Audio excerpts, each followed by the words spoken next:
Olá pessoal, tudo bem?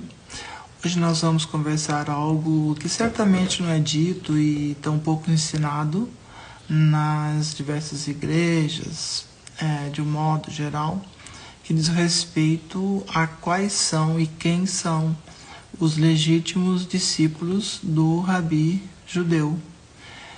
Yehoshua, conhecido assim, porque assim está escrito no texto hebraico.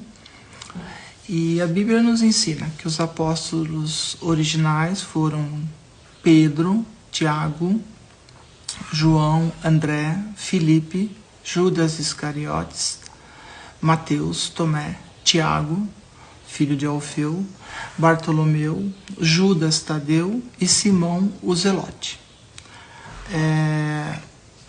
Poucos sabem também, né, que Pedro, Tiago, João, André e Filipe eram todos pescadores quando foram chamados para serem apóstolos, né? Portanto, assim, nem Paulo de Tarso, nem Lucas, tampouco Timóteo, Filémon e Tito jamais tiveram contato direto com o Rabi judeu Yehoshua, traduzido como Jesus na tua Bíblia hoje, traduzida para português. Outra coisa que talvez você não saiba ainda é que existiu sim, de fato, um 13º discípulo que foi incluído em substituição a Judas. Não o Judas, que é irmão do Rabi judeu Yehoshua, mas no lugar de Judas, o Iscariotes ou Queriotes, e que se chama Matias. Para quem não sabe disso, dá uma conferida lá em Atos, capítulo 1, versículo 26, quando isso ocorreu.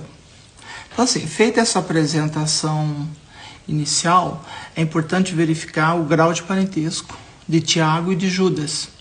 No livro de Judas, capítulo 1, verso 1, eles são irmãos, inclusive irmãos do próprio Messias judeu, Rabi Yehoshua.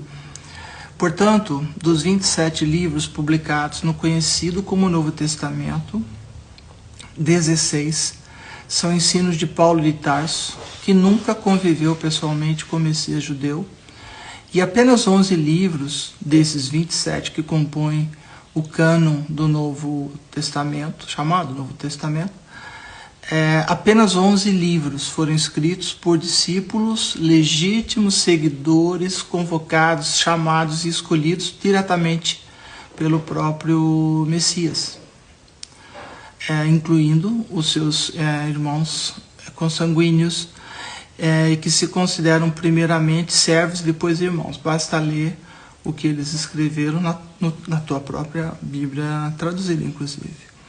O Messias judeu, para quem ainda não foi informado, ele tinha irmãos. Ele tinha irmão, um chamado Tiago, outro José, Simão e Judas. E também tinha irmãs, que não são nominadas, que não são citadas nominalmente no texto do Novo Testamento. Isso é fácil verificar. Abre lá Mateus 13, capítulo 55, versículo. Marcos 6, capítulo 3, versículo. E também é confirmado o parentesco no livro de Atos, no livro Atos 1, de 13 a 14. Aí você vai me perguntar, Maria Antônia, e daí? Então, se você não entendeu ainda o porquê eu estou dizendo isso, é muito importante para você entender as diferenças fundamentais e doutrinárias entre os ensinos de Paulo de Tarso, que nunca teve contato direto com o Messias judeu em vida, e as doutrinas daquilo que ensinaram os irmãos dele, do Messias, que não apenas ouviram diretamente seus ensinos, como moraram juntos na mesma casa, onde moraram José, sua própria mãe, Maria ou Miriam, em hebraico. O que dizem os irmãos do Messias judeu é 100% diferente do que ensina Paulo de Tarso, que obteve seus ensinamentos através de uma visão, caminho de Damasco, e de uma conversa que ninguém ouviu, exceto ele mesmo. Embora acompanhado de uma escolta de soldados, pessoas que o acompanhavam na tarefa de perseguir aqueles que já criam no Messias e seguiam a sua doutrina, o que inclui, obviamente, os seus legítimos irmãos de sangue, que escreveram nos 11 livros do Novo Testamento. Estou me referindo a Judas e a Tiago. Vamos esclarecer mais ainda? Os irmãos de Jesus, eles são mencionados em vários versículos da Bíblia. Por exemplo, Mateus 12:46, Lucas 8:19, Marcos 3:31, dizem que a mãe de Jesus e seus irmãos vieram vê-lo. A Bíblia nos diz que Jesus tinha 4 irmãos, Tiago, José, Simão e Judas. Está lá em Mateus 13:55.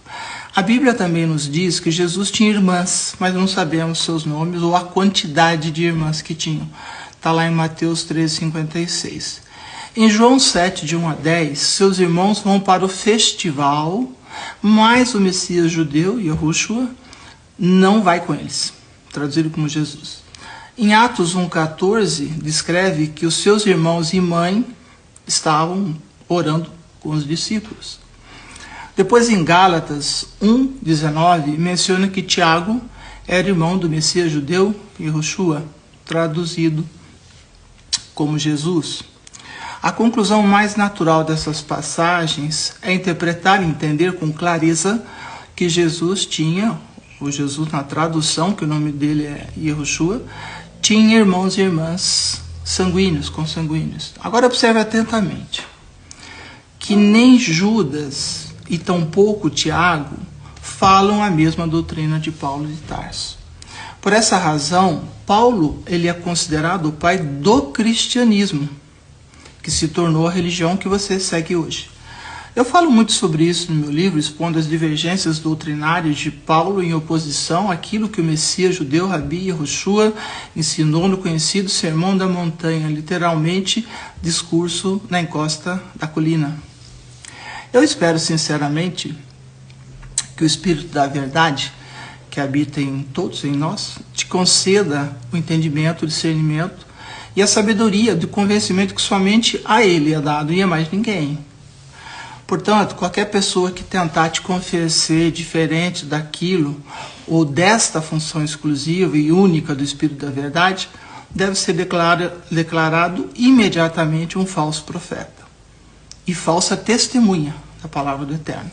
Se você tiver interesse em verificar as diferenças doutrinárias entre Paulo de Tarso e os verdadeiros discípulos e irmãos, inclusive, do Messias judeu e Rabi judeu Yahushua, leia atentamente o que estes disseram e escreveram, que você certamente chegará à inevitável conclusão que seus ensinamentos jamais se opuseram ao que o Eterno ensinou. Talvez isso seja novidade para você, mas isso tem nome, e eu falo detalhadamente sobre esse tema, que desde o século I se chama Teologia do Deslocamento. A mensagem de um dos irmãos do Messias judeu, Rabi Yahushua, é no que se refere à existência de falsos mestres e falsos ensinos.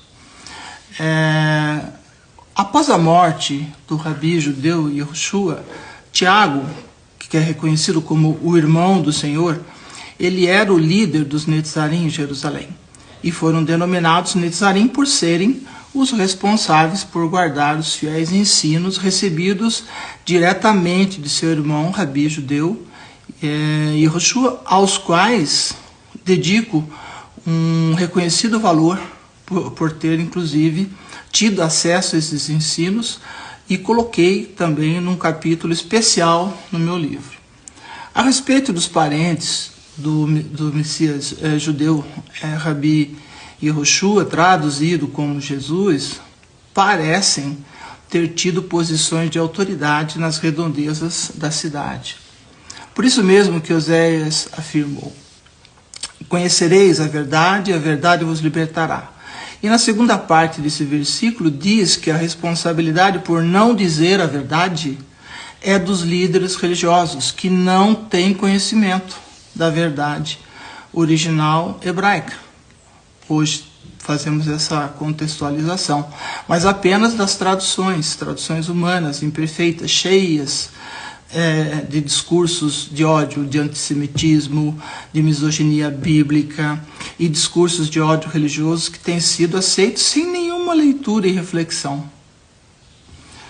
são os mesmos líderes religiosos cristãos que têm e usam a pauta de Paulo com uma relação de regras, né? Uma lista de regras humanas sobre usos e costumes, seja contra mulheres, que obriga a submissão, ficar em silêncio, e se encontrar outras bulas modernas incluídas sobre nós, mulheres trans, pessoas de outras religiões de matriz africana.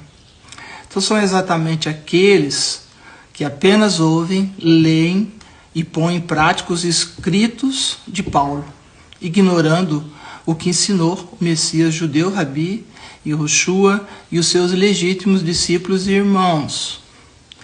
Normalmente eles ensinam fazendo acepção de pessoas e fazendo exatamente aquilo que é abominável aos olhos do Eterno. Caso você ainda não saiba, está escrito em Provérbios 6, do versículo 16 a 19, que apenas 6 coisas Deus odeia. E uma é abominável perante ele, que é o quê? A testemunha falsa, que profere mentiras, e o que semeia contendas e discórdias entre irmãos. Se você prestar atenção, é exatamente isso, né? O que esse sistema religioso atual faz, seguindo a busca pelo poder temporal, secular, político, econômico, não abrindo mão, em hipótese nenhuma, do controle do discurso religioso e também evidenciando o medo de perder esse controle.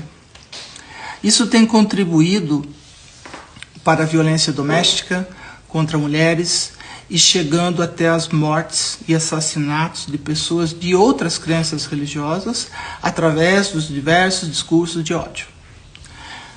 Sugiro a leitura, recomendo a leitura do meu livro, intitulado Dos Detritos aos Manuscritos, o caminho de volta aos originais em hebraico através do fio de Ariadne. Está disponível na minha bio e nas plataformas Google Play, Apple Books. Até lá. Que o Espírito do Eterno te ilumine, abençoe sempre. Boas festas e um excelente ano que se inicia também. Beijo grande para todos vocês. Obrigada. Tchau.